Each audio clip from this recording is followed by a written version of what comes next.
Hi old school fans, I'm Dan the Old School Conditioning Man and welcome to Old School Conditioning Training's the Bartitsu project. And in this video we're going to be looking at whether we can or indeed should include the use of the cut and thrust sword or the sabre into the original canon of Edwardian Barton-Wrights Bartitsu. And I think we can. And I believe we should do. Well, what's that I hear you gasp? Swords in Bartitsu? Wasn't Bartitsu a civilian method of self-defence for the Victorian and Edwardian gentlemen and members of the well-heeled society defend themselves against the street thugs, cutthroats, pickpockets and ruffians of old London town? Yes, it was. But it was a whole lot more than that. Yes, the four main pillars of Bartitsu are boxing, jiu-jitsu, Legality and Sabat. But there was a whole lot more to Bartitsu than just those four things. Edward William Barton-Wright said that for the gentleman and his family to be able to defend himself against all methods of attack and weapons, they would need to be familiar in their use to defend themselves against them. And also, William Barton-Wright said that Bartitsu was a method of self-defence for the gentlemen and their family to defend themselves against any attack of any weapon anywhere in the world, barring the revolver. And he even had a caveat against that, because he said in 1900 in one of his exhibition tours that should someone attempt to draw a revolver upon him, he could close and disarm the man before he was able to draw the weapon upon him. However, personally, I wouldn't want to try that with someone armed with a Mauser C96 or a Webley .455 revolver. Before we move away from Bartitsu for a little bit and get a greater understanding of the world and what was happening around the late Victorian, early Edwardian period of just before Bartitsu and 1898 to 1902 Bartitsu period, I want to make something abundantly clear. Although I am stating the case for the inclusion of the cut and thrust sword, the sabre, into the official canon of the original style of Bartitsu, what I am not advocating is that the Victorian gentlemen and their families walked around the ever-increasing dangerous cities of Western Europe, like London in Britain and Paris, which was even more dangerous actually than the city of London itself, with sabres, because it was illegal for civilians to carry weapons, swords and other things in the streets, and they wouldn't have got more than 500 yards before their collars fell for having an offensive weapon and being arrested and possibly imprisoned. As effective as a sword may have been against Victorian street gangs, and as you can see me here doing some sabre practice against Jihadi Bob, giving him the good news, it wasn't necessary in Western urbanised areas such as London, Paris and the other big cities, because the gentleman had as an accoutrement to his fashion the walking cane, and the use of varying styles of cane, whether it be Vingy, Chalmonts or earlier cane, was more than a match for someone that was adept in its use against street thugs armed with cudgels, knives, bricks, bottles, or flip knives and such like. And even for the ladies of society, the use of the umbrella, could be used as well, because ladies and the well-heeled gentlemen and members of society, their wives, daughters and sons were also welcome to be taught at the Bartitsu School of Arms and Physical Culture. So, moving on from Bartitsu for a few minutes, let's have a look at what was happening in the late Victorian, early Edwardian era of 1895 to 1902, whilst Edward William Barton-Wright was away in Japan on an engineering job and learning jiu-jitsu before returning in 1898. Well, what was going on? Adventuring, colonial expansion, wars, and quite a lot of it all. Right, so Edward William Barton-Wright gets an engineering job to Japan, and he spends 3 years there, as we all know, and that's where he discovers jiu-jitsu, learns it, and then brings it back to the UK in 1898. But in 1898, a British adventurer called Kurgan was the first man to walk all the way from the Cape to Cairo, up the south to the north of Africa. And you can't tell me that on his journeys he didn't get into a couple of scrapes where he needed to get himself out of it with the use of a sword, or indeed a pistol, or a bit of both.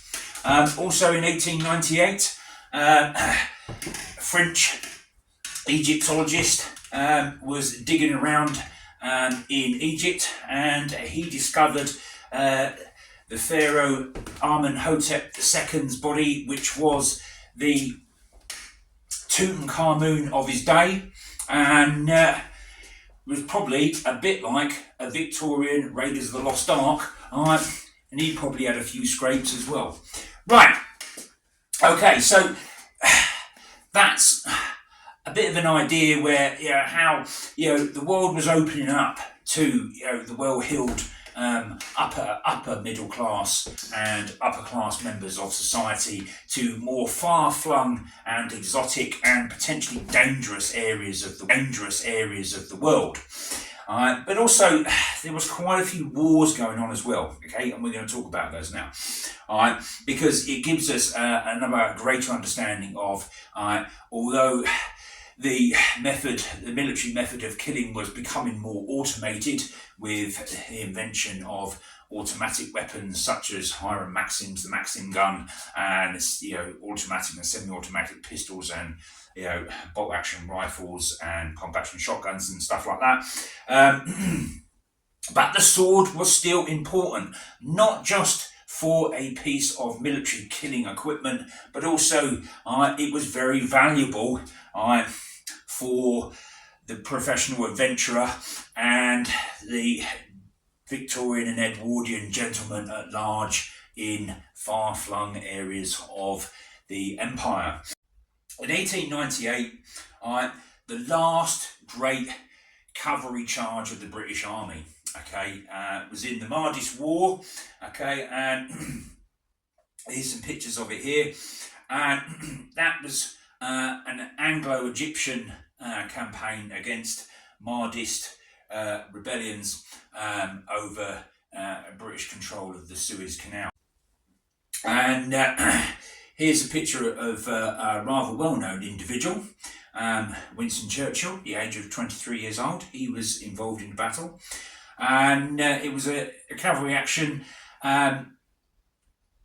against the Mardist army, and that was the Battle of Durham in 1898. Now, that was decided at the point of the lance and the sabre. However, as I said, Winston Churchill was there, but he had a bit of a sore arm, whether that was from an injury from earlier campaigning or from polo, who knows.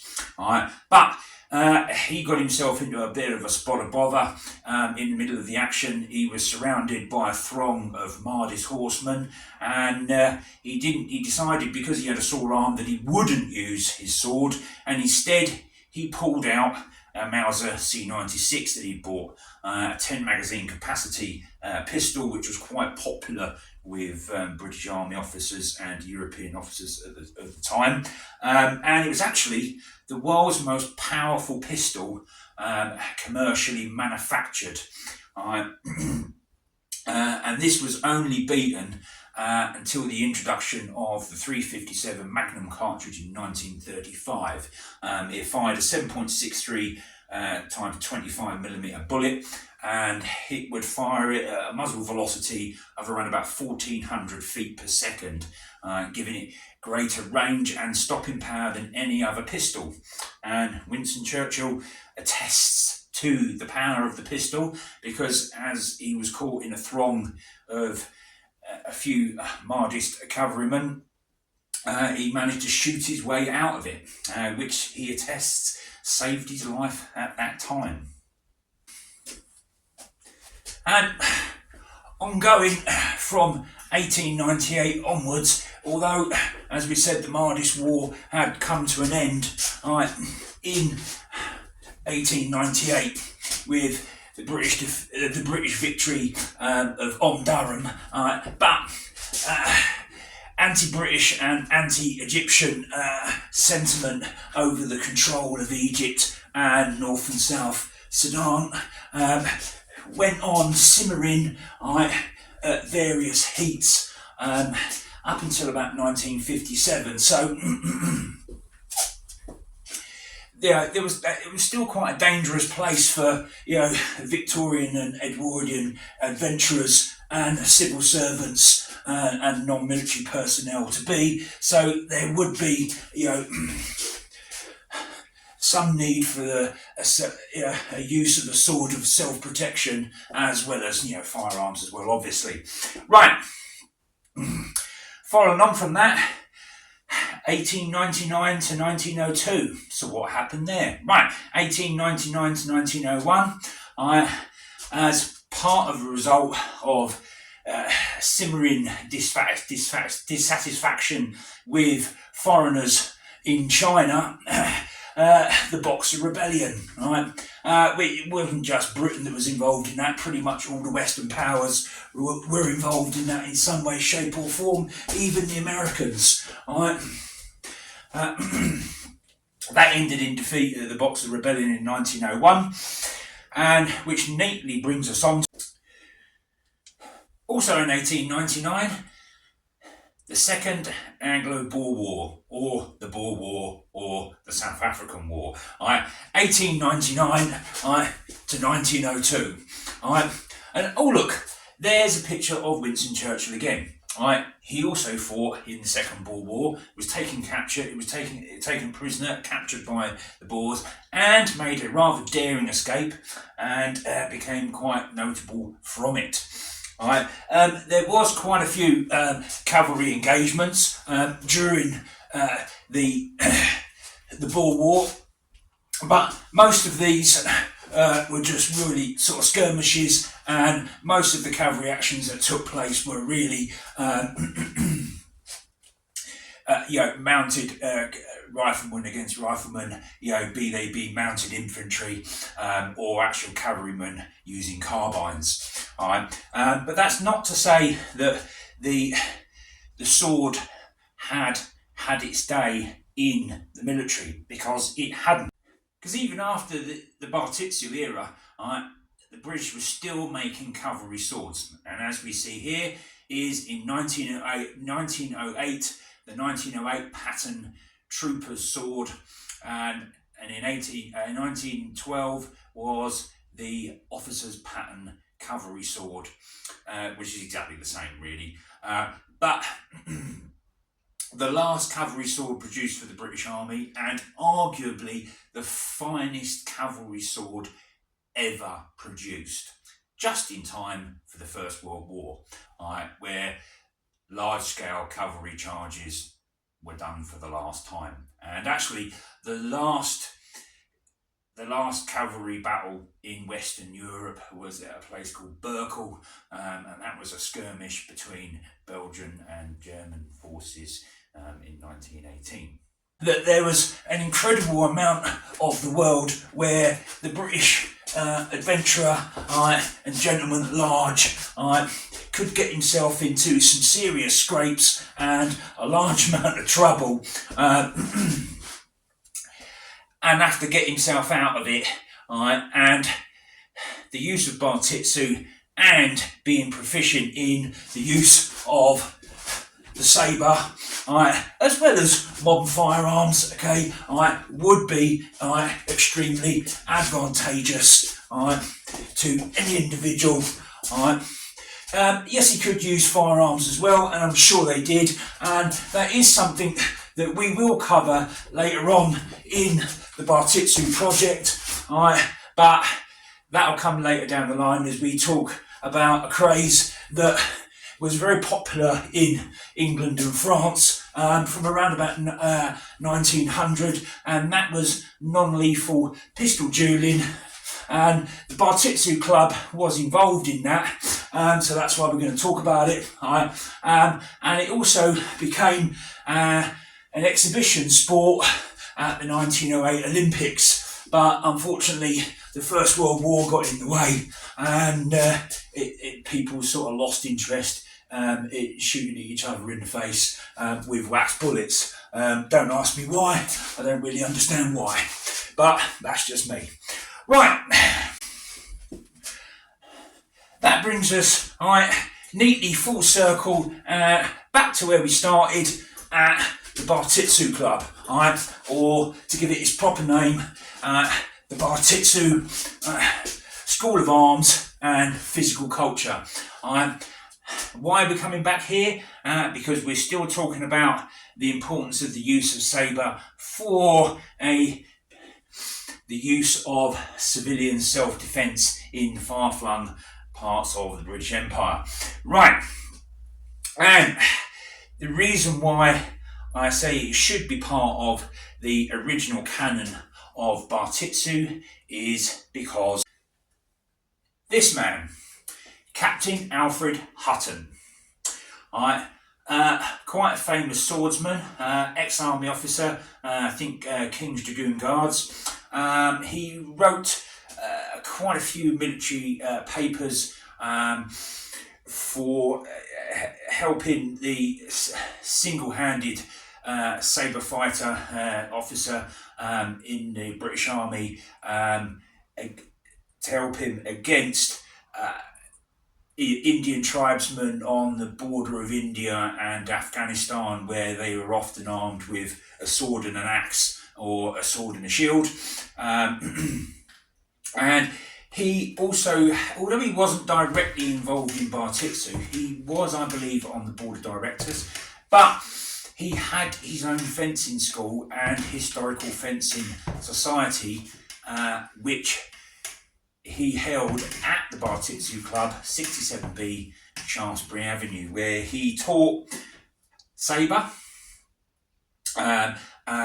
longsword, and some various Elizabethan types of sword fighting techniques. So that's why I'm saying that it should be part of the original canon of Bartitsu. The last two people that I'm going to talk about at the Bartitsu Club is two gentlemen. One, Pierre Vingy, who taught the cane. It was a very different style of the cane than was seen elsewhere, and it's extremely different to what we've been looking at is the Charmont version of the cane, because it's far more sabre based. Okay, but we'll talk about that in a moment. We're also going to talk about a man called Captain Frederick Charles Lane, who studied the cane under Pierre Vingy while he was on leave and waiting to go back to his regiment, the 12th Bengal Infantry in India, and which he did, and he tried to get the British Army to adopt a system of fencing that was more like Vingy's cane, because he'd not invented is the wrong word, but he'd come up with a system of saber fencing, which was very much like Vingy's Lecain. It was heavily based on that, and also other sort of hanging guard styles of fencing from a couple of about 150 years previous, and most probably as well the last hanging guard saber style of the Victorian era of this gentleman, Corporal Major John Musgrave-Waite of the 2nd Life Guards. Okay, and that's his fencing style that I study and practice. Okay, I'm not an instructor, I'm not an expert at it. It's something I'm learning still and practicing and hoping to compete with in the next 12 months.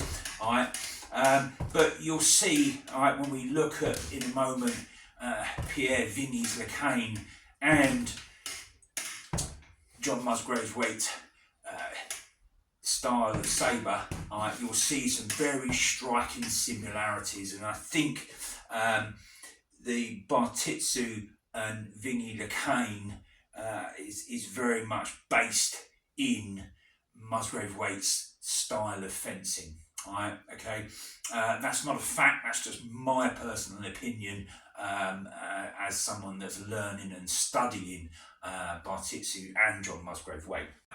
As you can see, right, there's some quite striking similarities between the guards of Vingy Lecain and the hanging guard style of high second of John Musgrave-Waite. Okay, all right. Vingy's Lecain is much higher up here. Okay, all right. Musgrave-Waite is more here. All right, but it still adheres to Edward William Barton-Wright's defence by range. So you're keeping your hand well away from the striking distance of your opponent's weapon. Although my hand is well forward, but it's covered by the basket at the hilt, which it isn't with a cane.